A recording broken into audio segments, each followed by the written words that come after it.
Hello, Ram 55 here, and thanks for tuning in. We're back working Tidewater route on Trainz 2019 today. And today we're going to be following some of the yard crews as they are shuffling some of the cars around at the industries that we already served. First up, we'll be seeing, I think it's Sean driving a GP38 normally, but he's going to be operating this SW1500 up at Tidewater Mills. And they've already loaded up some grain hoppers up there, and he's going to take those loaded hoppers out and put in some more empties.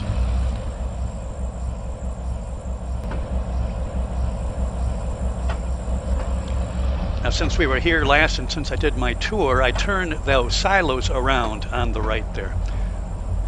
Originally, the way the Tidewater route was built, the grain hoppers were loaded on the other side of this building, but to do that you had to cross over the road twice where the farmers are bringing their trucks in to load up or to unload their trucks.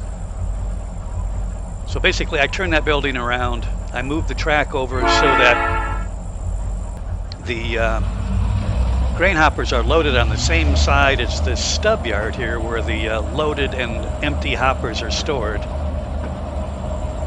In the process of doing that, you can see here there's a kind of a dip in the terrain here.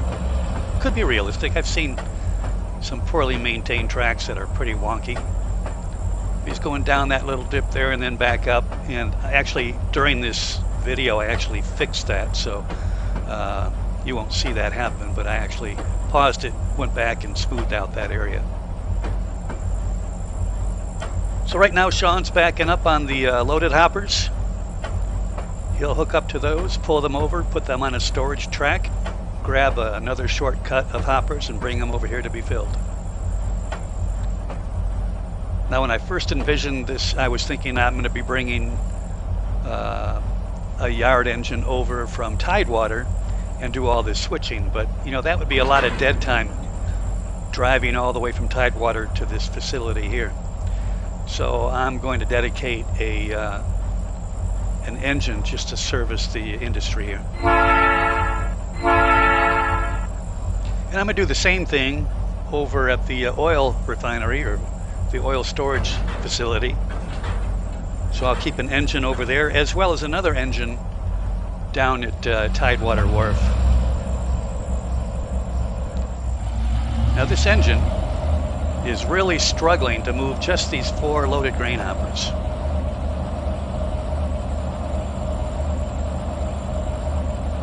And I've heard that grain trains are extremely heavy, and this SW1500 is really struggling to get the job done.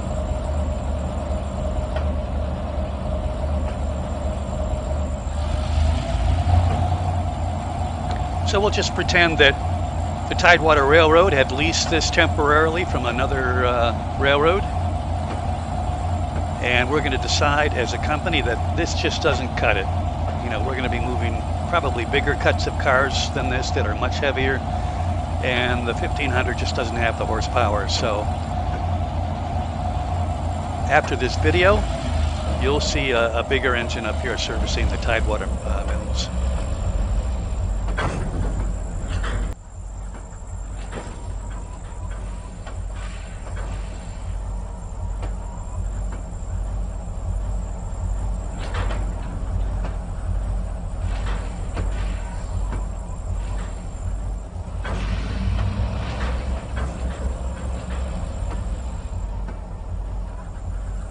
Another beautiful day here in the Tidewater area, and what I'm going to start to do, if I can remember to do it, is start having the weather reflect the real weather that's here where I live.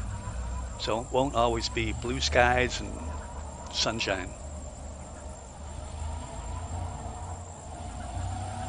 So now Sean has cleared the switch, and now he's backing these loaded hoppers up into a storage track, and he is really struggling to get those hoppers moving.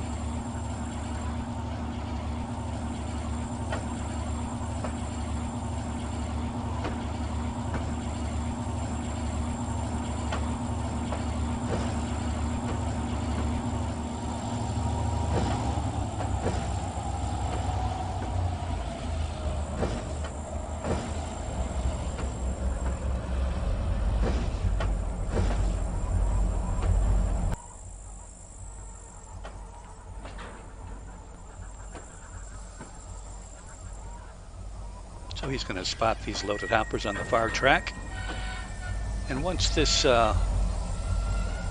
empties are all full, we'll have somebody come over here and grab them and take them back to Tidewater. I imagine that'll happen with one of the locals when he comes out to bring more empties to all the industries like we've already done on a previous video. He'll just grab the full ones and bring those back with him.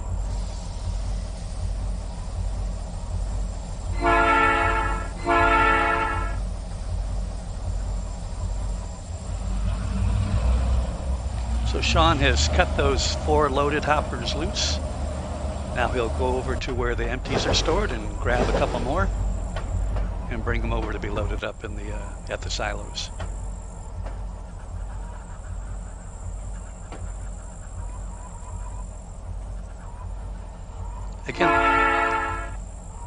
Again, the operations on the Tidewater Railroad are going to be in a state of flux. As I go along, I'll find out what works and what doesn't work.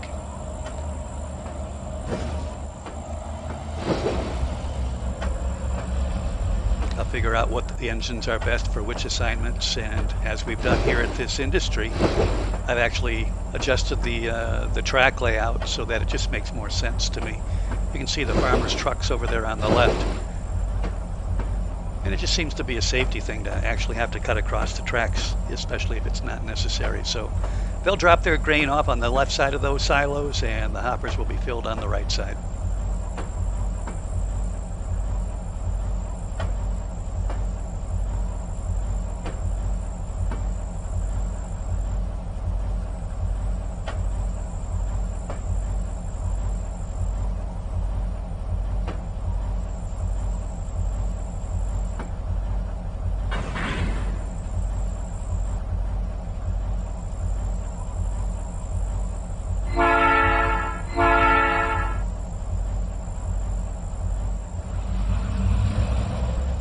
By leaving an engine here to service this industry, he'll be able to actually push those cars back one at a time as they go through that chute and get loaded up.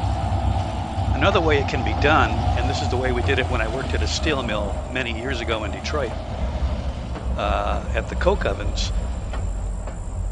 The coke was brought off the wharf where it was cooled after it was baked in the coke ovens, sent on a series of conveyor belts up through a control tower, and then it could go one of 2 ways. It could go on conveyor belts up to the blast furnace where it was used to make the pig iron in the steel making process. And if the bins were full, they could actually divert the conveyor belts to load up hopper cars that were underneath that control station. And those hopper cars were brought in by the transportation department at the steel mill, and we hooked a big cable up attached to an electric motor, and the control tower had controls that would actually operate that motor, and we would, as we loaded up the hoppers from the conveyor belt, move them along, inch them along little bit by little bit to fill them up. So those are the 2 ways you could actually move these hoppers along as they're being loaded, whether it's a coal industry or grain industry like this one right here, or cement plant, whatever. You can actually do it with an engine like we're doing today, or you could do it with a big old electric motor and inch them along manually.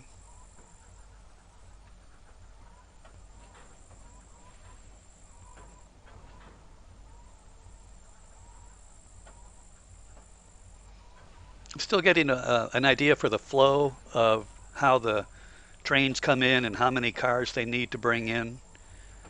As you can see, the tracks are pretty empty, and again, this is the first run through. So when I started this series, there were absolutely no railroad cars on the entire route. As the trains come in, hopefully it will be filled up, but Tidewater Yard as well as the River Point Yard are just huge, and I don't really see that we'll ever have enough traffic to get those looking like they're pretty full. So I'm contemplating making those yards smaller, and also thinking about maybe we can bring more cars in to be serviced in the local industries, so that these stub tracks that we're seeing here will be more full with loaded and empty hoppers. And the same goes for the oil storage facilities and all the other industries around the area. So Sean's just going to stay there attached to those hoppers, and he'll pull them up as they get fed. Now we're going to hop over to the Tidewater port area, And here we're seeing Jane bring it's actually a GP9 right now, but this is something I had to redo a couple times. I started off using an SW1500, and that just did not have enough power to move these loaded coal hoppers down at the port. And I had full power and they were not moving. So then I switched it with this GP9.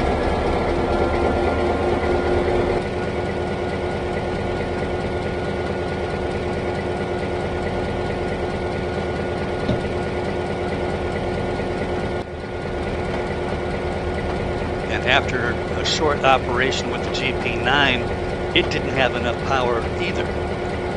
So thanks to the magic of editing,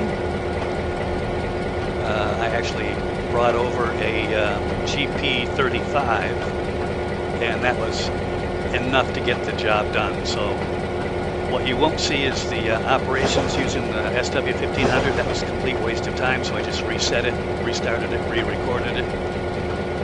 This is the GP9, so you'll still see him go down and grab the empties from the coal wharf. And then he'll come back in and latch onto these loaded cars that are over here on this side track on the left there.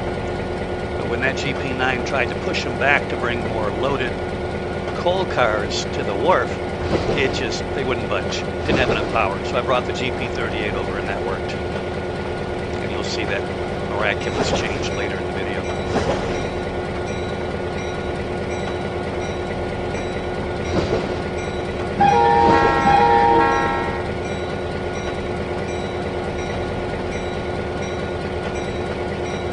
On my last video, I was very concerned that the video was very choppy and stuttery when I was doing the recording like I am now. But it actually turned out well on the YouTube video, so I guess it's just this computer having some issues, but it seems to be okay when I post them on YouTube.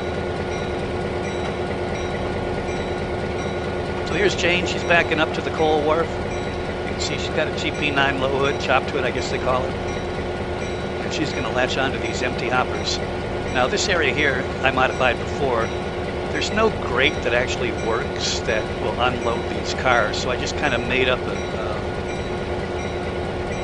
my rendition of like the grate area. I put in these brick walls, put in some coal texture on the bottom so it would cover up, so you know that would be an open area that would accept the coal from these hoppers.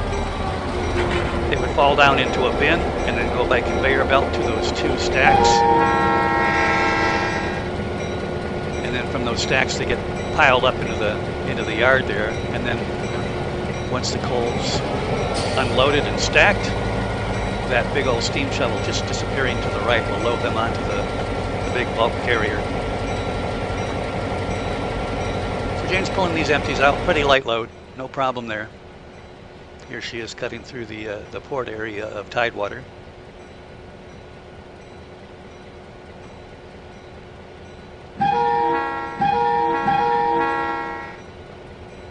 Giving a little blast on the horn.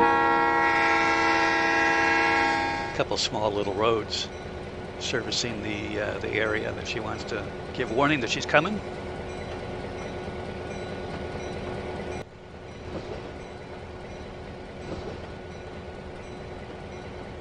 This is looking at the facility that will be unloading some sort of steel for finishing.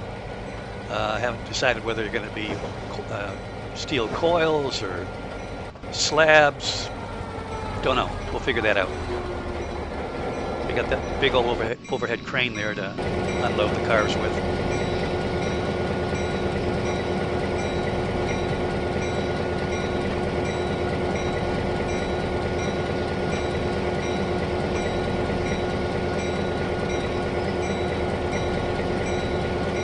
Originally this layout would only service 4 coal cars at a time, but since I've adjusted it a little bit and made my own unloading grate, I think it'll actually take 6 at a time, so that will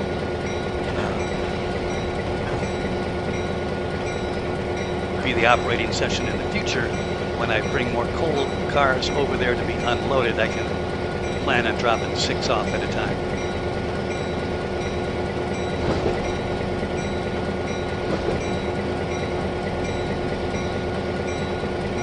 Now over to the left there is a new spur that I added since the last time. This is showing it again.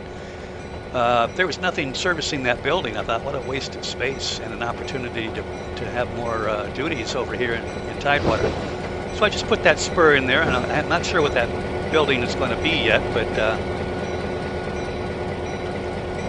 it was a pretty simple modification. I took the fence down, put in a spur track, put in some vehicles, some flatbeds, and a high-low unloading some goods. So we'll figure out what that industry actually does later.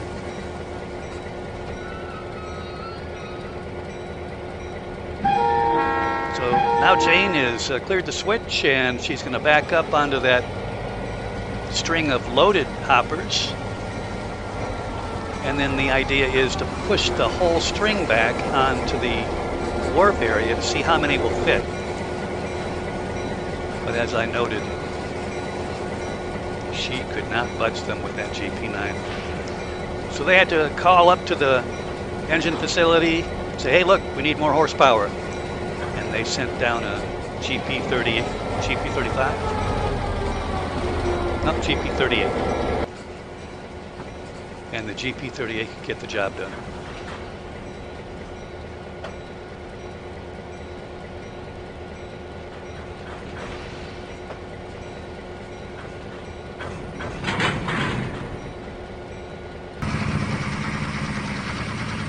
So miraculously, we now have a different engine. And even though it's slow going, and that's a heavy cut of cars that Jane is pushing, she's getting them moving, whereas that GP9 and certainly not the SW1500 could not budge them. They were going nowhere.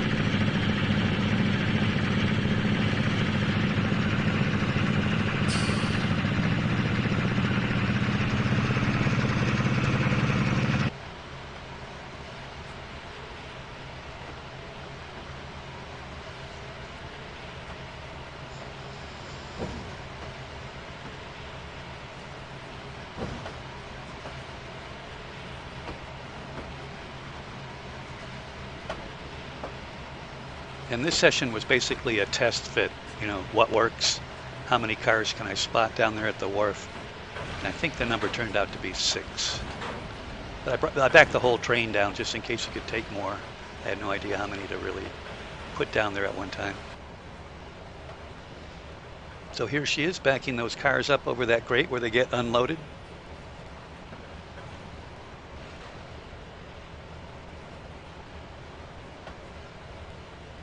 And I know they make grates that actually function and will unload these cars, but I just couldn't get it to look right with the level of the track. I want it to be just the rails sticking up above the concrete, and I just couldn't get it to look right, so I got rid of them and improvised.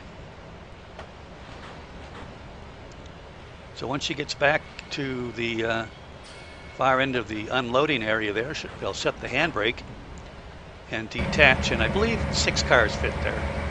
Now she'll pull back into the siding, drop the remaining full cars off on the siding, and take the empties up to the yard up in Tidewater.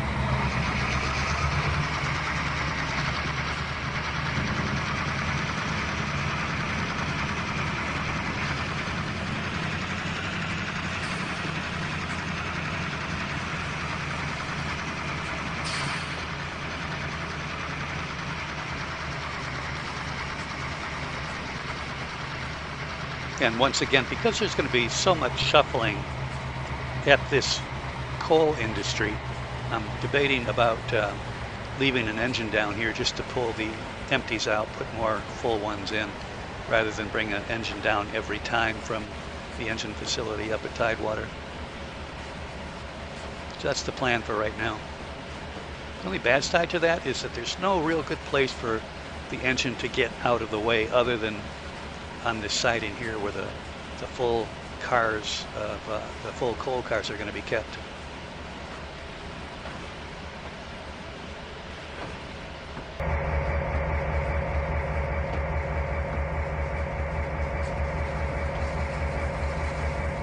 So here she is back on the siding, and again, she'll just drop the remaining loaded hoppers off here and bring the empties up to the yard.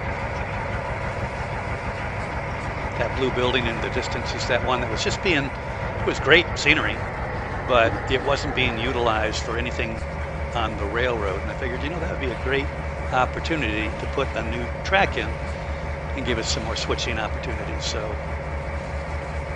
that's what we did.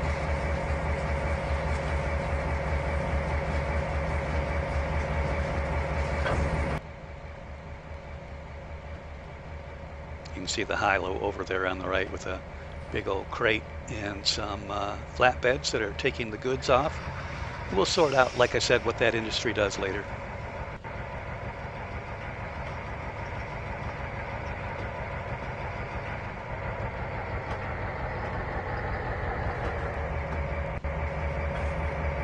Doesn't really matter what it makes or what it does, except for the fact it may require a certain type of railroad car, whether it's a box car or a flat car, or maybe a combination of both. Once we decide what that industry is and what it does, we'll sort that out and figure it out. So Jane's going to uncouple the loaded hoppers here, and then she'll proceed up to the yard.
Looking at this beautiful sunny day here at Tidewater, and that river there makes me want to get out and go fishing.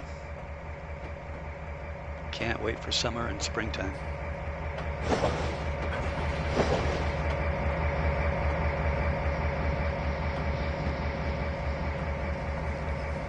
So here's Jane. She's traversed that really long lead leading down to the wharf.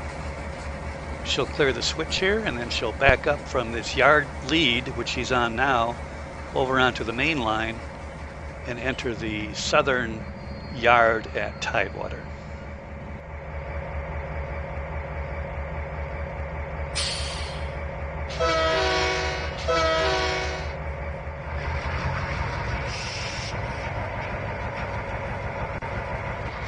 Again, not really sure whether I'll leave an engine down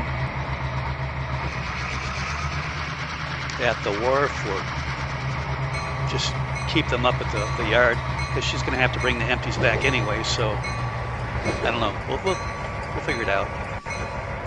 6 of one, half dozen of the other. She's still going to have to make the trip back and forth regardless.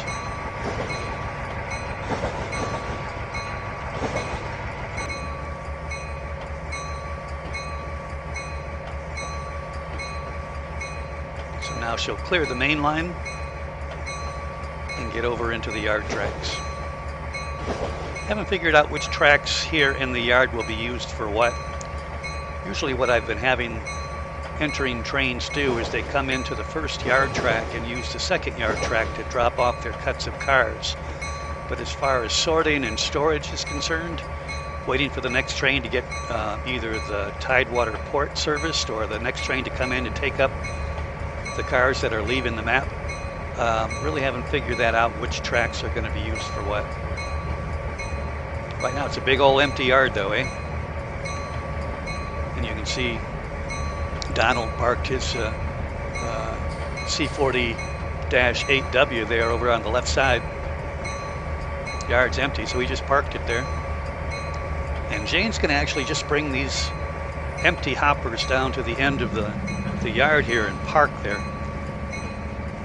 But that's going to do it for this session. Thanks for tuning in. appreciate you guys watching.